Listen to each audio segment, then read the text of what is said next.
है। आध्यात्मिक में आगे बढ़ना है, सबसे पहली बात ये दुनिया के सनातन सत्य को समझना पड़ेगा। क्या करना पड़ेगा? सनातन सत्य, व्यवहार सत्य नहीं।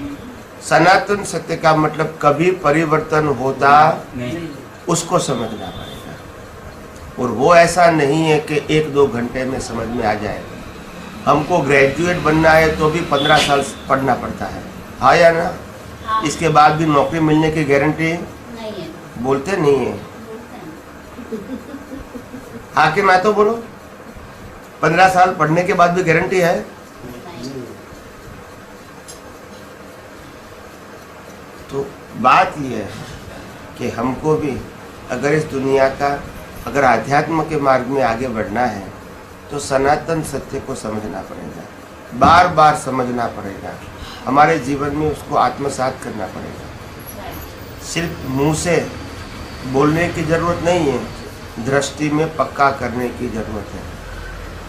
जैसे दो व्यक्ति आपस में मिलती है तो 2 व्यक्ति को हम देख सकते हैं, मगर 2 व्यक्ति के अंदर परमात्मा है जिसका हमको ज्ञान है, उसको हम होते हुए क्यों नहीं देख सकते? ये आपके सोच का प्रश्न होना चाहिए।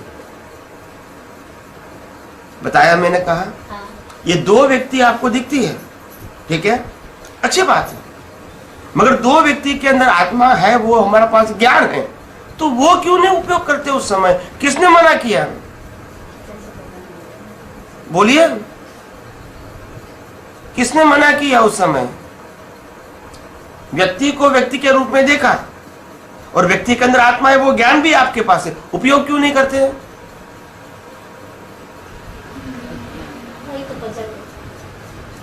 तो अकेला शब्द ज्ञान काम में नहीं आएगा। और इसीलिए मैंने कहा थियरी से मुक्ति नहीं है, प्रैक्टिकल से मुक्ति है।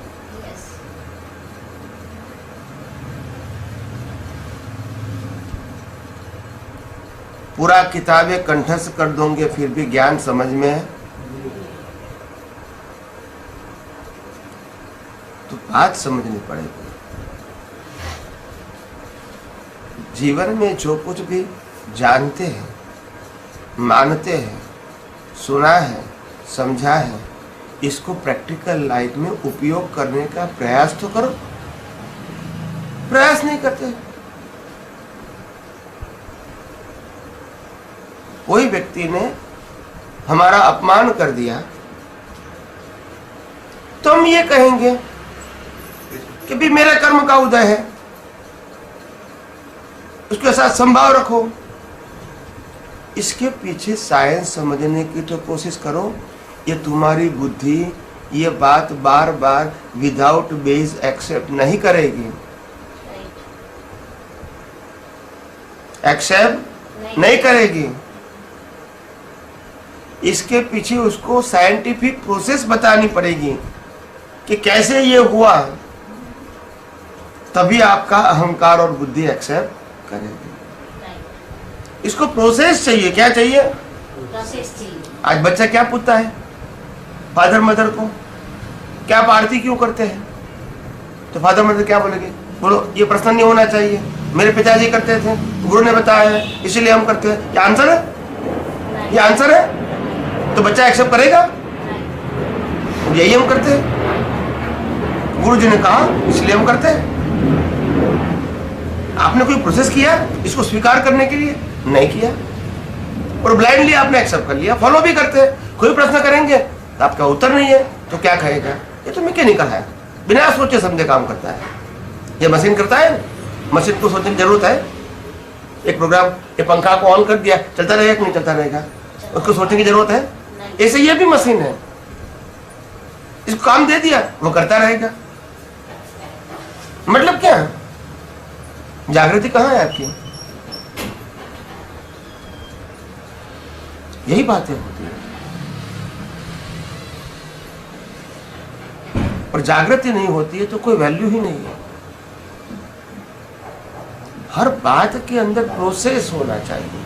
क्या होना चाहिए? एक व्यक्ति ने अपमान किया उस समय प्रोसेस होनी चाहिए कि जो अपमान किया वो व्यक्ति है, वो अपनी स्वतंत्रता से अपमान कर सकता है या कर्मों के वश करता है, वो अपनी स्वतंत्रता से और हमारा अपमान करता है तो हमारा भी कर्म है कि नहीं? कर्म है। इनको बोलने का कर्म, हमको सुनने का कर्म। और ये दोनों का जो शरीर है, शरीर वो कुदरती रचना से चलता है।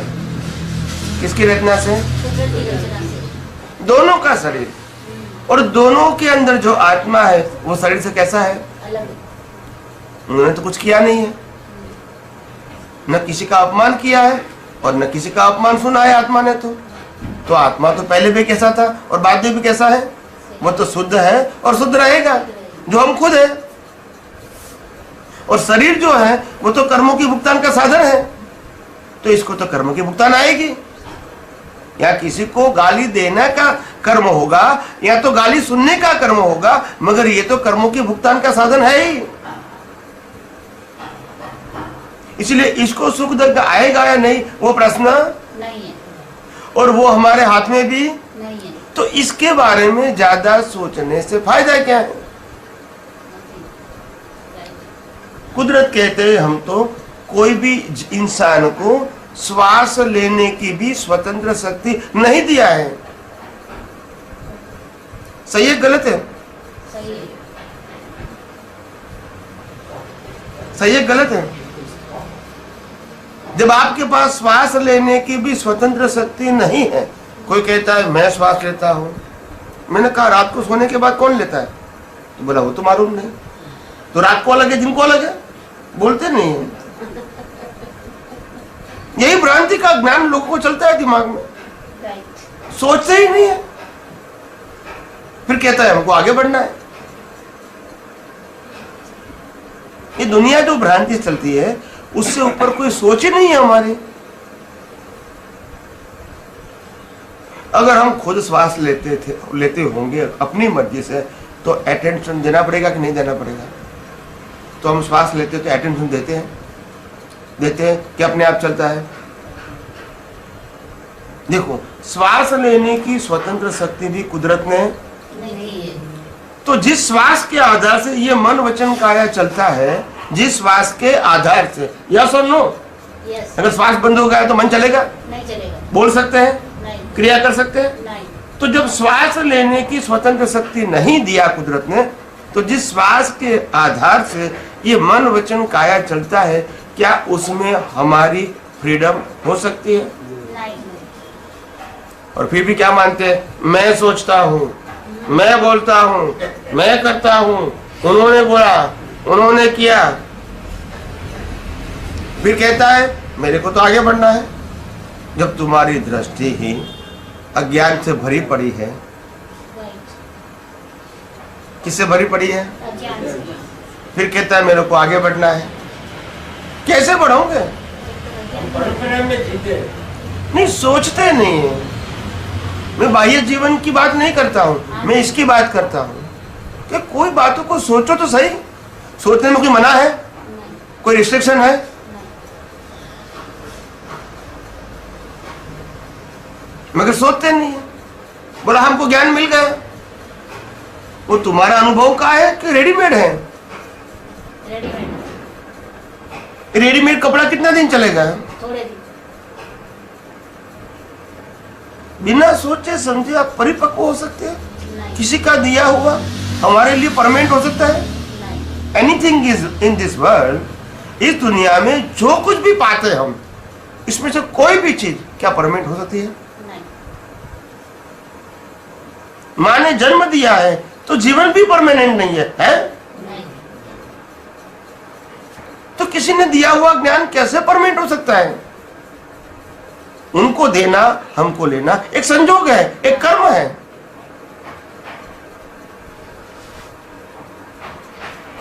अब समझे कि नहीं? मगर हर बात के अंदर हम डीप में जाते नहीं। और यही बात है। कृष्ण भगवान ने भी गीता में यही बात कहा, राम ने भी यही बात कहा, वेदांत में भी यही कहा, जैनों के आगम में भी यही कहा। कि आप आपकी सोच को अपग्रेड बनाओ। आम लोग सोचते हैं उससे आगे जाओ, और ये दुनिया का सनातन सत्य क्या है, सैद्धांतिक सत्य क्या है, वो समझने की कोशिश करो। तब मालूम होगा कि आखिर दुनिया का फैक्ट क्या है। ये तो व्यू पॉइंट है सबके। क्या है? पॉइंट। एक कहे राम भगवान, एक कहे कृष्ण भगवान, एक कहे महावीर, एक कहे शिव, एक कहे स्वामीनारायण। कौन गलत? तो क्या ये यूनिवर्सल ट्रूथ है? मतलब व्यू पॉइंट। मगर आगे सोचते नहीं तो फिर यूनिवर्सल ट्रूथ क्या है वो सोचते तक नहीं है ना।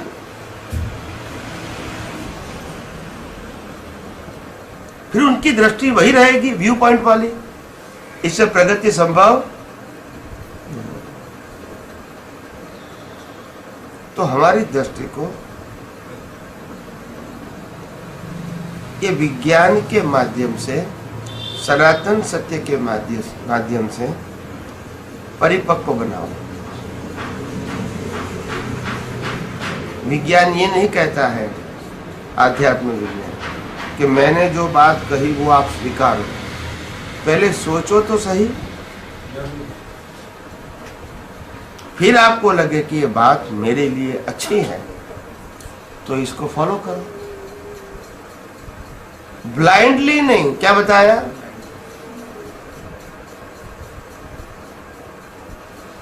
आंखें बंद करके फॉलो मत करो। कुदरत ने आपको बुद्धि दिया है तो सोचो। फिर 10 साल 25 साल होने के बाद कहेंगे इतना मेहनत किया, इतना मेहनत किया, आखिर क्या पाया? तो पहले सोचना चाहिए ना आपको। बाद में रोने से क्या फायदा?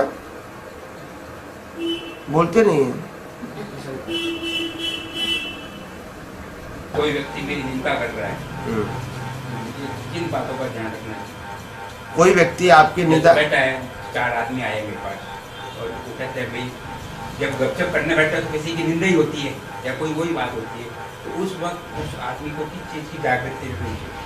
ये जागृति रखनी चाहिए कि निंदा करने वाला, निंदा करने की स्वतंत्र शक्ति उसके पास है। क्या? निंदा करने वाले व्यक्ति के पास निंदा करने की स्वतंत्र शक्ति है कि नहीं? उसकी निंदा स्वतंत्र शक्ति कहीं नहीं हुआ। मैं प्रश्न करूं कि उत्तर दो कि हाँ है कि नहीं, बस। उसमें स्वतंत्र शक्ति, वो निंदा कर रहा है इसीलिए तो कर रहा है, स्वतंत्र है करने के लिए। और श्वास लेने की स्वतंत्र शक्ति नहीं है। ये स्वतंत्र ही है, सांस लेने की स्वतंत्र कैसे है? सांस जैसे आ रही है तो स्वतंत्र ही आ रही है, मेरे बस में तो है नहीं, मैं बैठ को बंद कर सकता हूं। मैं उसके बस की तो बात करता हूँ, बस की नहीं है ना, बस वो स्वतंत्रता नहीं है। श्वास ले रहे हो उसकी बात नहीं करता हूँ। श्वास लेने की स्वतंत्रता है कि नहीं मैं उसकी बात करता हूँ। ले रहे हैं कि नहीं उसकी बात नहीं करता हूँ। हमारे पास इसकी फ्रीडम नहीं है, वो ऑटो मोड चलती है। ऐसे हमारा मन वचन काया का जो जीवन है, सोचना, बोलना, क्रिया करना, वो भी हमारी स्वतंत्रता में नहीं है।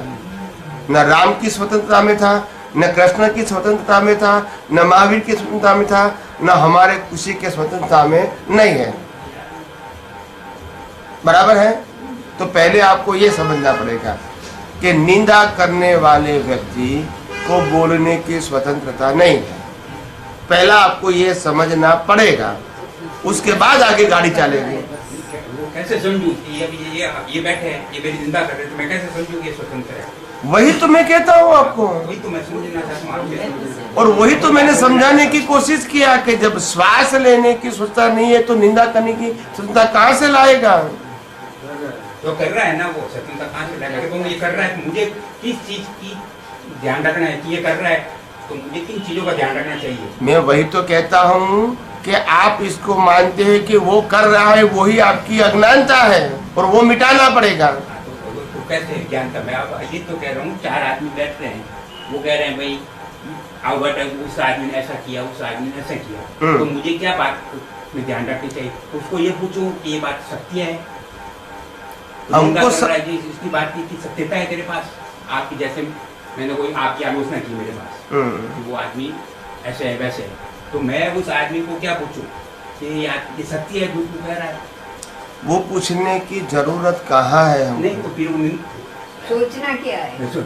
मैं वही तो कहता हूँ आपको कि सोचना क्या है कि उनके पास पहले आप पूरी फॉर्मेट समझ लो, मैं पूरा उत्तर देना चाहता हूं और आगे आगे मैं जो कहूंगा इसका उत्तर आपको हाँ या ना में देना है, उसका बेस मैंने पहले दे दिया है, उसके मुताबिक उत्तर देना है। फिर क्यों बार बार बात घुमाते हो? मैंने पहले भी कहा था कोई भी व्यक्ति के पास श्वास लेने की स्वतंत्र शक्ति नहीं है, और जब श्वास लेने की नहीं है तो मन वचन काया के चलाने की हो सकती है? नहीं हो सकती है। वो बात सिद्ध हो गई। अभी आपने प्रश्न पूछा कि भी ये व्यक्ति किसी का गाली देता है, अपमान करता है, गलत बोलता है, निंदा करता है, तो यही प्रिंसिपल आपको अपनाना है कि उनके पास पहले बोलने की स्वतंत्रता नहीं है। ये पहला आपको समझना पड़ेगा, फर्स्ट प्रिंसिपल। फिर आपको समझना पड़ेगा जिसके लिए बोल रहा है या जो भी सुन रहे उनके पास भी सुनने की स्वतंत्रता नहीं है, उसका भी संजोग है, इसका बोलने का, इसका सुनने का। ये दोनों का संजोग वो कुदरती रचना है। वो आगे सिद्धांत आपकी कर्म सिद्धांत पे आ गया कि जैसे जिसको बोला रहे वो बोल रहा है, मैं बोल रहा हूँ, वो बोल रहा हूँ, फिर मैं अभी उससे सेटिस्फेक्शन नहीं हुआ। आप जो चीज कह रहे हो मैं मान रहा हूँ कि भाई इसको भी स्वतंत्रता नहीं है, मेरे को भी स्वतंत्रता। ओके, फिर ये चीज मान ली, मान लिया, फिर बेसिक आ गई ना वो कर्म पे गई। हाँ बोलिए बोलिए। फिर मैं तो ये चाहता हूँ कि ये कोई मुझे बेसिक चाहिए कि निंदा कर रहा है, आप तो कह रहे हो भाई कर रहा है, इसके बस की बात नहीं है, इसके बस की नहीं। तो मैं किस चीज का ध्यान रखूं? जैसे संभव मैं नहीं सुन सकता ये निंदा करना। अगर दोनों, अगर निंदा करने वाले और निंदा सुनने वाले दोनों को आप अकर्ता देखोगे तो रागद्वेष होंगे? अकर्ता देखेंगे रागद्वेष नहीं होगा। तो संभव नहीं हुआ? संभव हो सकता है, हो सकता है कि हो गया? हो गया संभव। तो फिर और क्या करना है? आप पहले से बोलते संभव संभव, वो तो हो गया है? क्या बताया? जब आपने कहा कि संभाव्य निकाल करना था, वो मेरा गोल था और ये दृष्टि देखा मैंने तो संभव रहा, तो उत्तर मिल गया ना, उत्तर मिल गया ना। सबके लिए एक सा रिजल्ट। फिर कोई क्या करता है, अच्छा या बुरा, और सुनने वाला क्या है, प्रिंसिपल तो वही रहेगा। और जब दोनों प्रिंसिपल आपकी दृष्टि में है तो फिर संभव करना है कि आप उनका रिजल्ट संभव है। मैंने इसको भी कुदरती रचना के रूप में देखा, इसको भी कुदरती रचना के रूप में देखा, तो मेरे अंदर से रागद्वेष होंगे? नहीं होंगे? बस वही तो संभव है। रागद्वेष किससे होते हैं? मोह से होते हैं या प्रेम से होते हैं? हाँ तो नहीं, ये तो रागद्वेष किससे होता है? जिससे मोह होगा उसी रागद्वेष होगा ना। हाँ नहीं, अब आपका प्रश्न ये इसमें प्रश्न क्या है आपको? मेरे तो प्रश्न ये है कि भाई आदमी तीन बैठे, वो आपने बता दिया, आपने बहुत बार बता चुके हाँ, हैं। बस वही प्रश्न है। अभी तक मुझे वो उत्तर नहीं मिला आपकी, उससे मैं भी सेटिस्फेक्शन नहीं हुई। नहीं तो सेटिस्फेक्शन नहीं है, वो आपने उत्तर दे दिया, मगर कौन सी बात आपको समझ में नहीं आई वो बतानी ये पड़ेगी। क्यों बोल रहा है? है? ये क्यों बोल रहा है? मैंने कहा ये कर्म सत्ता है उनके। यही था ना, कर्म के ऊपर छोड़ना है। बात में यही कह रहा हूँ, उसको कर्म पे छोड़ना है ना। है? आप जो कह रहे हो कर्म सत्ता है, तो उस बात को कर्म सत्ता पे छोड़ना है ना। हाँ उस बात को कर्म सत्ता पे छोड़ना है, बस कोई बात नहीं, आप बैठे बैठे सोचते हो ये क्यों बोल रहे हो? कर्म सत्ता, कर्म का जो कानून है वो कानून शाश्वत है या कोई नया कानून है? शाश्वत है। तो शाश्वत है तो मैं कर्म सत्ता की बात करूंगा, शाश्वत की बात हो गई कि नहीं हो गई? मैंने पहले भी कहा मैं सनातन सत्य की बात करता हूँ, वो सनातन सत्य है। तो इसमें क्वेश्चन कहाँ है? इसमें क्वेश्चन कहाँ है? मैंने पहले भी कहा था कि मैं व्यवहार सत्य की बात नहीं करता हूँ, सनातन सत्य की बात करता हूँ, और कुदरत का कानून, कर्म का सिद्धांत वो सनातन है, और जो वो बात किया मैंने, तो इसमें क्वेश्चन कहाँ है? क्वेश्चन ये है, मेन चीज आगे कि कर्म के सिद्धांत में थोड़ा भाई इसका कर्म इसलिए मेरे को निंदा कर रहा है, मेन चीज वो चीज समझ, बस कोई बात आ गई। वो भाई कर्म सिद्धांत है मेन चीज, ये मेरे को गाली दे रहा है तो इसका कर्म मगर ये दे रहा है मेरे को। मगर कर्म का सिद्धांत अकेले बोलने से आपका विजन साइंटिफिक नहीं होगा, क्योंकि हिंदुस्तान में सभी लोगों के पास ये सेंटेंस है, कर्म का सिद्धांत, वो सेंटेंस दिमाग में है, किसी के पास नहीं है हिंदुस्तान में, ऐसा एक भी व्यक्ति नहीं है। फिर भी संजोगों को एक्सेप्ट नहीं करता है, क्योंकि कर्म के सिद्धांत के पीछे साइंटिफिक प्रोसेस नहीं है, और इसलिए मैंने प्रोसेस बताई। क्या बताई? मैंने पहले भी कहा कि कर्म के सिद्धांत शब्द बोलोगे तो नहीं चलेगा, प्रोसेस चाहिए, तो प्रोसेस मैंने बताई, और प्रोसेस का एंड लाया कर्म का सिद्धांत। पहले क्या बोलते थे? रेडीमेड कर्म का सिद्धांत। फिर पैसा चला गया, कोई लूट गया, तो बोला ये कर्म का सिद्धांत नहीं है, मैं नहीं स्वीकार करूंगा, मैंने तो कुछ नहीं किया था। मतलब आपके पास सिद्धांत नहीं है, शब्द ज्ञान है, मगर जब प्रैक्टिकल होगा तो मालूम होगा कि उनके पास पॉकेट काटने की फ्रीडम नहीं है और मेरे पास कटवाने की नहीं है, फिर भी उन्होंने काटा और मेरा कटवाया, क्यों? यही मेरा कर्म का फल है और यही कुदरती रचना है। तो ऐसी प्रोसेस को एक्सेप्ट करेंगे तो धीरे धीरे आपका अहंकार, आपकी बुद्धि एक्सेप्ट करेंगी। सिर्फ कहोगे कर्म का सिद्धांत, कोई नहीं एक्सेप्ट करेगा। ये तो रेडीमेड आंसर है, रेडीमेड नहीं चलेगा, प्रोसेस चाहिए। क्या चाहिए? हर बात में प्रोसेस चाहिए। और आज बच्चा जो होता है, आज के बच्चे इतने इंटेलिजेंट होते हैं, हर बात में वाई वाई प्रश्न करेंगे। क्यों? क्योंकि उसको मालूम है कि तुम बिना लॉजिक बात करते हो, क्यों हम एक्सेप्ट करें? आपको जो करना है वो करें। अगर आप हमको उत्तर नहीं दे सकते तो स्वीकारेंगे क्यों? आप भले करते हैं, मैं क्यों करूं? आप हमको उत्तर दो और उत्तर ऐसा दो, हमको लॉजिक मालूम होना चाहिए, रैंडम नहीं, ब्लाइंडली नहीं एक्सेप्ट करेंगे। तो शब्द ज्ञान से हमको ऊपर उठना पड़ेगा, तब ये विज्ञान जो आध्यात्म विज्ञान है वो समझ में आएगा। और इसीलिए मैंने कहा हर बात के पीछे प्रोसेस होती है, जिसको साइंटिफिक प्रक्रिया बोलते हैं। आपका धर्म वैज्ञानिक तर्क के आधार पे बताते हो आप। मैंने कहा ना, मेरा टाइटल है आध्यात्म विज्ञान। आध्यात्म विज्ञान का मतलब होता है सिद्धांत तो के ऊपर रहेगा, श्रद्धा बीच में है। वही जैसे पानी में जीव है तो सारी चीज बोलेगा कैसे जीव है, आप उसको चीज को बता रहे हो। बस, मगर बता रहा हूँ क्योंकि मैं जानता हूँ। जानता हूं, बस। आप जीव को जानते हैं, जीव शब्द को जानते हैं, मगर आपको साइंस नहीं है, तो आप कहेंगे शास्त्रों में लिखा है, ये उत्तर है। ये उत्तर नहीं, गुरु ने कहा है, ये उत्तर नहीं है, ये उत्तर नहीं। ये तो रेडीमेड है। तो कहने का मतलब ज्ञानी ऐसा होना चाहिए, उनको पूरी प्रोसेस मालूम होना चाहिए, उनके हर प्रश्नों का उत्तर उनके पास होना चाहिए, तभी उसको सेटिस्फेक्शन होता है। मेरे को साइंटिस्ट ने पूछा, ये तुम आध्यात्म विज्ञान की बात करते हो और दुनिया के इतने सारे धर्म भी हैं, तो उसमें डिफरेंस क्या है? तुम आध्यात्म विज्ञान की बात करो, दुनिया के सब व्यक्ति धर्म की बात करते हैं, हिंदू मुसलमान क्रिश्चियन सब धर्म ही है ना, तो तुम धर्म की बात नहीं करते हो, तुम आध्यात्म विज्ञान शब्द यूज करते हो, तो दोनों में डिफरेंस क्या है? दुनिया में इतने सारा धर्म है और तुम आध्यात्म विज्ञान की बात करते हो, तो दोनों में डिफरेंस क्या है? वो जो लिखा हुआ वो कहते हैं, वो शास्त्रों के अनुसार कहते हैं, वो अनुभव। तो मैंने कहा कि दुनिया का हर धर्म फॉर्मेट है। क्या है? फॉर्मेट। और मैं बियॉन्ड फॉर्मेट की बात करता हूँ, that is the fundamental difference. जो फॉर्मेट में आता है भगवान, गुरु, मंदिर, मंत्र, शास्त्र, रिचुअल्स, गुरु शिष्य, मेरे पास वो है नहीं। मेरे पास है कुदरत का कानून, लॉ ऑफ नेचर। वो फॉर्मेट की बात ही नहीं करता हूं, तो मैं कहूंगा तो वो एक्सेप्ट करेंगे कि बात बराबर आपकी। जब समझ में आएगी नहीं, उसको समझ में आ जाती तो ऑन द स्पॉट, क्योंकि जब मैं फॉर्मेट की बात ही नहीं करूंगा तो नहीं समझेगा। आप समझे कि नहीं? मैं कोई भगवान का नाम नहीं लूंगा, गुरु का नहीं लूंगा, मंदिर का नहीं लूंगा, मंत्र का नहीं लूंगा, शास्त्र का नाम नहीं लूंगा, रिचुअल्स की बात नहीं करोगे, वो नहीं समझेगा कि तुम फॉर्मेट की बात नहीं करते हो, तो उसको मालूम होगा ना बात बराबर है। दुनिया के हर धर्म गुरु फॉर्मेट की बात करते हैं, यस और नो? कोई सनातन सत्य की बात, सांप्रदायिक सत्य की बात करते हैं। हर का संप्रदाय क्या है? और वो तो फिर क्या हो गया? सनातन सत्य हुआ कि व्यू पॉइंट हुआ? व्यू पॉइंट की बात साइंटिस्ट को इंटरेस्ट नहीं है, इनको यूनिवर्सल ट्रूथ चाहिए, कुदरत की कानून के ऊपर आधारित होना चाहिए, सनातन सत्य होना चाहिए, तभी आपकी बात मानेंगे। और इसीलिए ये बात मैंने पहले भी कहा कि ये साइंस है, आध्यात्म विज्ञान है, धर्म नहीं।